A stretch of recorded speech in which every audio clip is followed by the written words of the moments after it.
what to do about that, you will tell us in the next half hour. And I'm very happy that you're here. So we'll start our program. A big applause for White.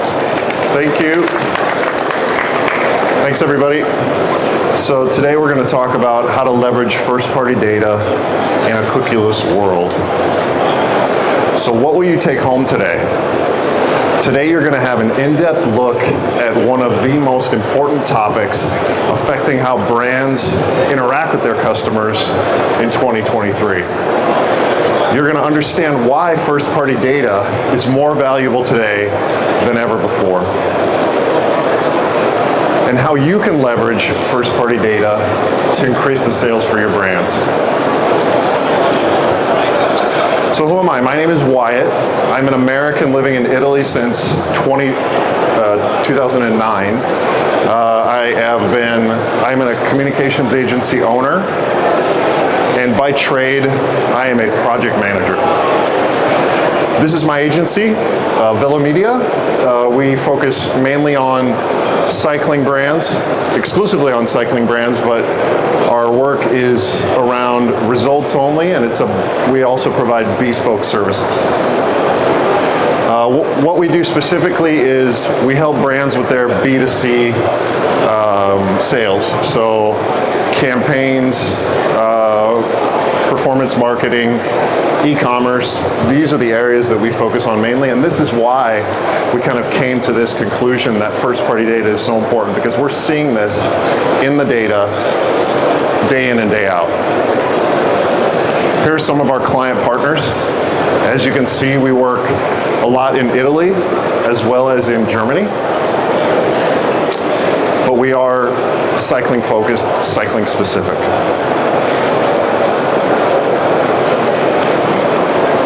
So who can benefit from this talk today? I think any brand that is customer facing, that is interacting with customers on a regular basis can benefit from this today. So essentially brands as well as retailers. So the world has changed. The world has changed in a really big way, and I'm going to talk about why and how. The world has changed with regards to how cycling brands interact with their customers, how cycling brands acquire new customers, and how brands build community. And this has all happened in the last 10 years. But in the last 3 years, it's actually changed even more. Evolve or die. I'm an American. I like to think that we are some of the best capitalists in the world, and so evolve or die means you have to change with the times or things are not going to work. And as you can see, here are some examples of brands that did not follow that advice. So what I'm seeing now is that strategy must change. That brands are still thinking like it's 2017. And that to be competitive, brands have to evolve.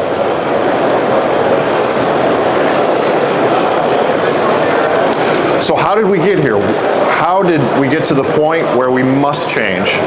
Well, there's 3 reasons that I think contributed to the fact to where we are today. The first is that historically brands didn't have to deal with customers. Cycling brands typically they would create their products, they would send them to the distributors, and then the distributors would distribute them to dealers, and it would be done there. They would maybe make some press releases, they would make some campaigns, but brands never really had to be good at talking to customers directly.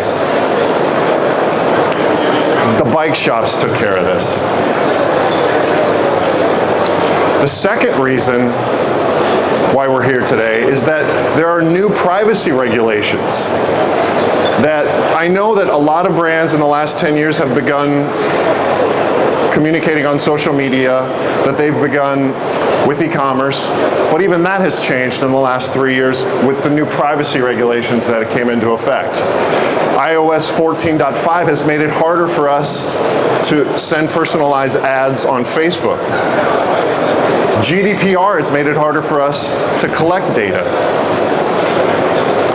And coming at the end of 2023, Google will be phasing out third-party cookies, and that'll make it, again, harder to personalize ads on Google. But the third, and I think the most powerful of the three areas that have changed the world with regards to how we interact with customers, is something called the recommendation algorithm. So the recommendation algorithm is something that was pioneered by TikTok. It can also be called the For You page. And so the recommendation algorithm just means that instead of social media platforms pushing out content based on your followers, they push it out based on recommendations, based on actions that you've taken in the short time that you've used the platform. They use all these data points on the content, user activity, the subject matter, the location, the trending audio, but the follower count doesn't matter. So all this work that you brands have put into increasing your followers, they're losing value. Your followers are losing value. Brands have spent hundreds of thousands of dollars to increase their followers, and they're not worth what they used to be, and they're going to be worth less. And it's not just TikTok. Instagram is following suit because they're seeing the growth of TikTok. They see that users are more engaged through a recommendation type of content being served to them. So Instagram and Facebook are following suit. So what do we do? Okay, thanks Wyatt for giving us all this horrible news. Well, what do we do? Well, there is one safe area where brands can continue to invest with regards to interacting with their customers, and it's first-party data. Okay, what is first-party data? First-party data is data that you collect directly from the customers, okay? You get it directly from the customer, they give it to you, it's yours, you own it. Okay, it's not like data that you get from Facebook or Google where you're remarketing to them, but that's something that they gave to you. This first-party data is information that you take directly from the customer. What are some types of first-party data? So I think the biggest one, and the one that I'm going to talk about mostly today, are emails. Okay. There's also phone number, the preferences of the customer, and purchase history. But what I want you to understand, and I think a lot of you know this already, that first-party data is wealth. It's real wealth. It's not followers on Instagram that somebody else owns, it's yours. It's legacy, okay? It's not going anywhere. It's yours, you took it, nobody can take it away from you. It's as valuable as intellectual property. It goes on the balance sheet of brands, okay? When a brand is bought, they ask, how many newsletter subscribers do you have? Because that is going to contribute to the value of the company. But why is it valuable? What exactly makes it so valuable? Well, the delivery rate. Let's start with delivery rate. Okay? Emails do get delivered. They make it to the destination. You post something on Facebook, maybe 5% of the people see it. The conversion rates, which I'm going to talk about a little bit later, but people convert. When people see an email, they convert as opposed to other platforms. It is the highest converting type of outreach. And people that give you their email are highly engaged, highly intent, and highly engaged. So I'm going to start off with some statistics about email versus social media, okay? This one's really interesting. I found this while I was doing the research. It hadn't occurred to me, but less people use social media than email, especially in the high-value demographics. So as you can see, amongst Gen Z and millennials, it's close, but as you get into Gen X and the boomers, there's actually less people using social media. So we're investing all this money in social media to sell, and it's possible that you're actually aiming to an audience that's smaller than an email audience. I love this statistic. The first check of the day.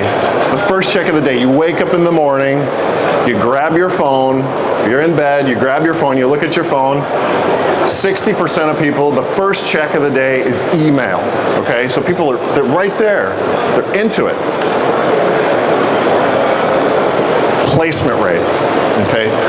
This is just a way to look at how much of your content actually reaches its destination when it comes to email versus social media, okay? So on average, 85% of the emails that are sent out actually make it to the inbox.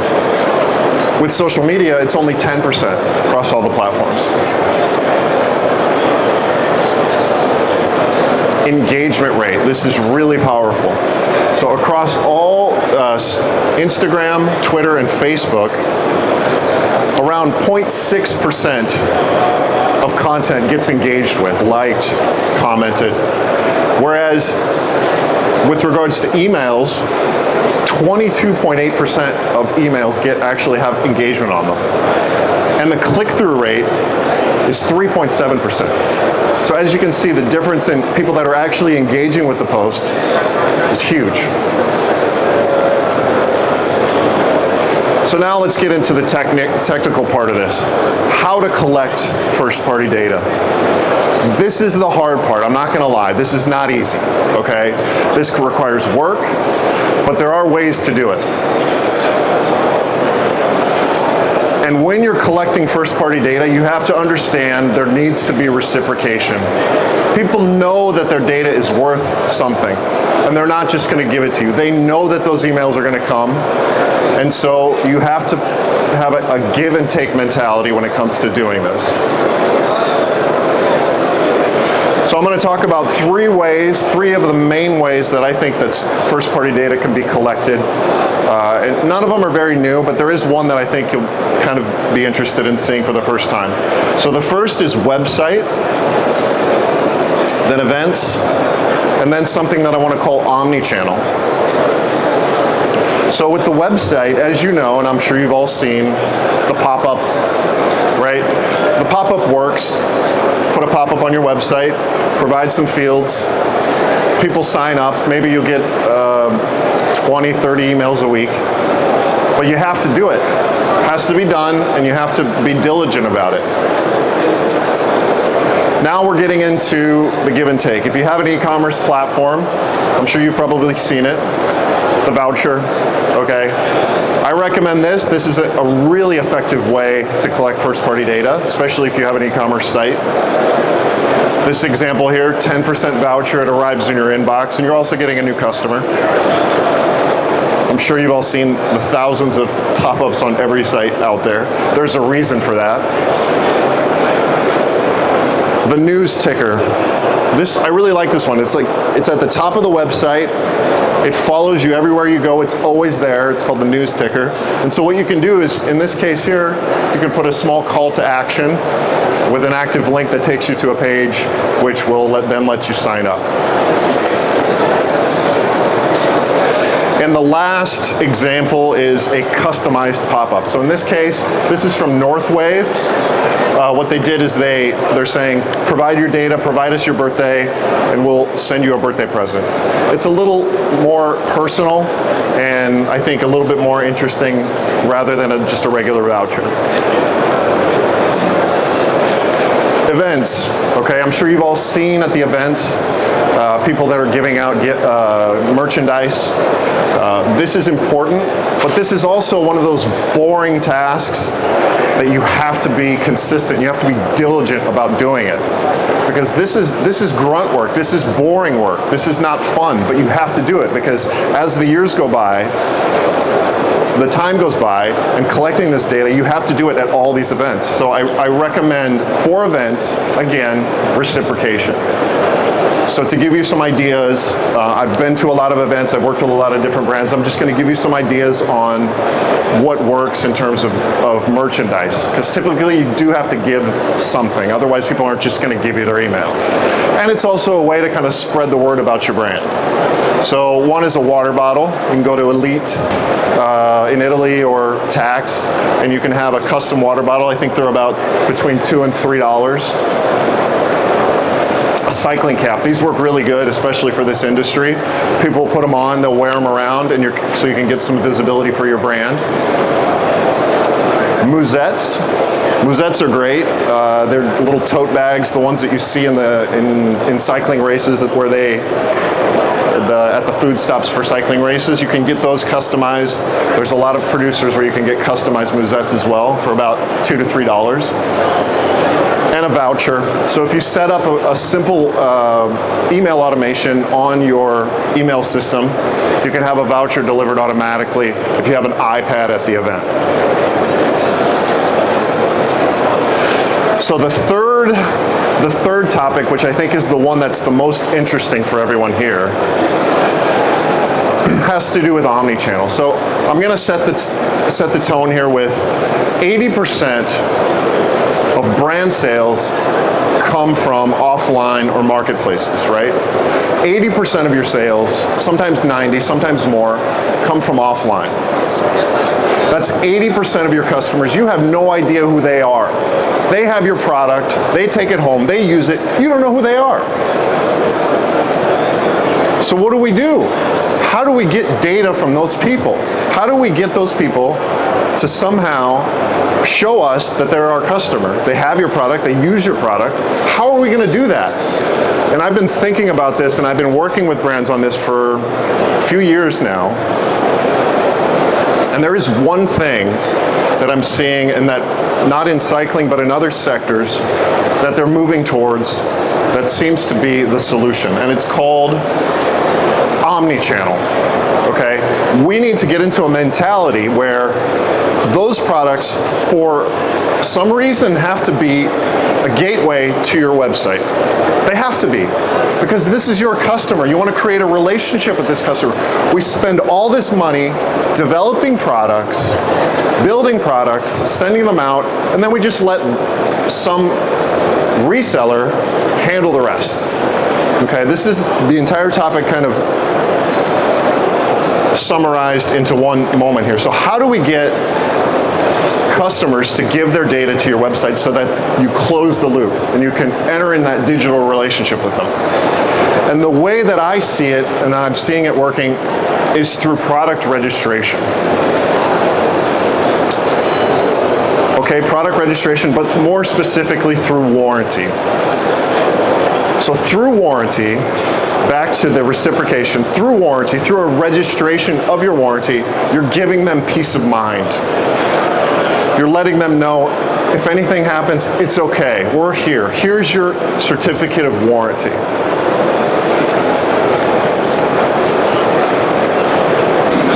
There's a software that I'm working with, that I help some of the brands that I work with, that I help them to set it up, that has a one-click warranty registration platform, to where through a QR code on the packaging, you scan the QR code, collects the data, and it kicks it right over to your CRM or to your Shopify or to your WordPress. Here's what it looks like. Just print out a warranty sheet. It has a customized landing page. They register the product. You don't need an app. It's browser-based, so it's really fast. And it's integrated with all the platforms. So all you have to do is sign up for it, print out the QR codes, put them on your packaging, and you're collecting data immediately. It also manages claims if you want to manage claims as well. So now that we talked about collecting the data, okay, how to collect the data, now we're going to talk about how to leverage the data. But this is the easy part. Once you have the data, the easy part is leveraging it. The easy part is using it. So I'm going to break this down into a couple different areas, which I think once you have the data, which you should definitely be focusing on. One is consistency.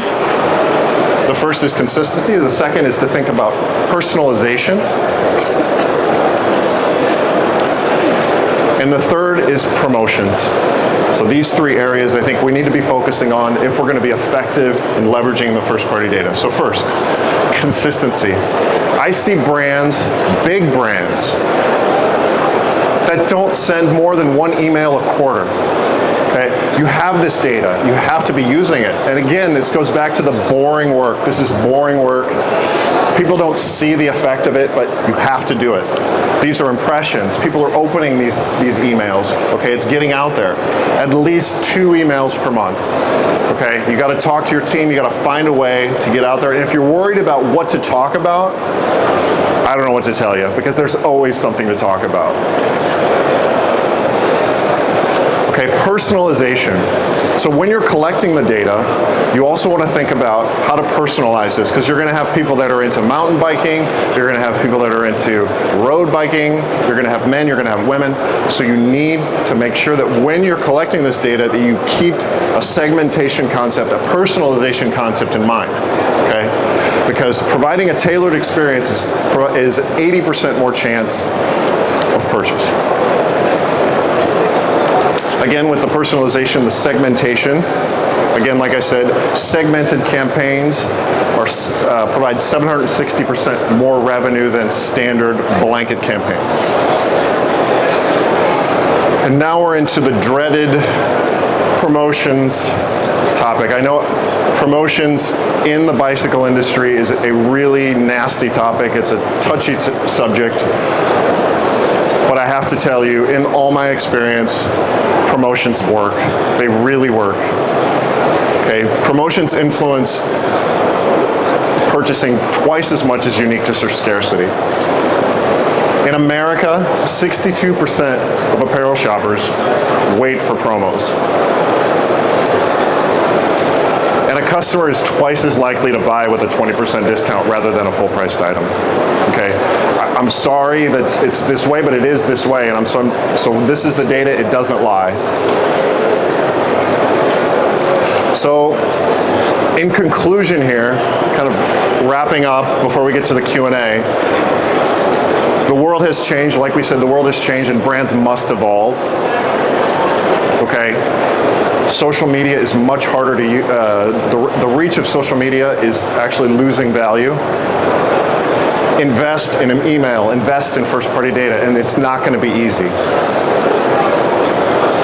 And once you have the data, make sure that you're leveraging it. Because when you focus on first-party data, you're focusing your budgets on the people that are most likely to convert. Remember that. And you and your brand are going to stay at front of mind. Thank you. All right, thank you so much. Great presentation. I learned a lot that I didn't know. So apparently it can be done, though it will get more difficult at the end of the year with Google doing its thing. Questions from the audience? Anything you want to know? Right now, in front of everyone. Yes. Sabrina.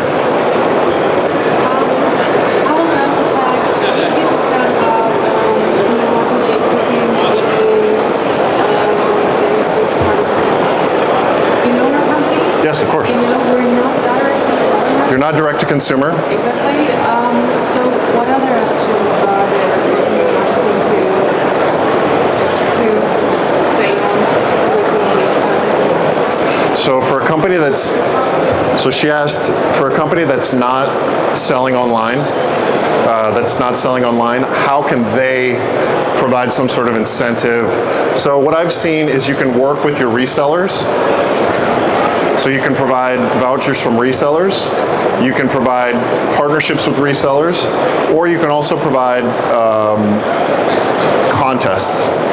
So you have to find other ways outside of the B2C. The B2C is obviously the easiest, but so through contests, through partner programs, and through probably through events. So if you can provide some sort of value at an event, that's also, it's not maybe specifically to, because if you're working in Germany, like you guys are, you can provide some value at physical events. So you could come to this event, and we can provide this to you. But yeah, it's a little bit trickier, I'm not going to lie. It's trickier if you don't have a e-commerce platform. So you have to be a bit more creative. And I don't have as much experience in that. So any other question? Because if not, you are here on Eurobike.